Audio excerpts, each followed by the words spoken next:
ఇక డీటెయిల్స్లో వెళ్తే ఏపీలో ఎన్డీఏ కూటమి ప్రభుత్వం ఏర్పడి 2 ఏళ్లు పూర్తవుతున్న సందర్భంగా నిర్వహించాల్సిన కార్యక్రమాలపై భాగస్వామ్య పక్షాల నేతలు దృష్టి సారించారు. సీఎం చంద్రబాబు అధ్యక్షతన ఎన్డీఏ భాగస్వామ్య పక్షాల కీలక సమావేశం నిర్వహించారు. ఈ సమావేశానికి జనసేన అధినేత deputy CM Pawan Kalyan, BJP రాష్ట్ర అధ్యక్షుడు మాధవ్ హాజరయ్యారు.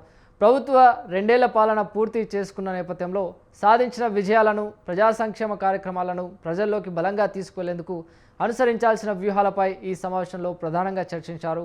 కూటమిలోని పార్టీల బలాబలాల ఆధారంగా సీట్ల సర్దుబాటుపై కూడా కీలక నిర్ణయం తీసుకున్నారు. ఉన్న 4 సీట్లలో జనసేనకు 1, మిగిలిన 3 సీట్లు కూడా టీడీపీకి కేటాయించాలని నిర్ణయించారు.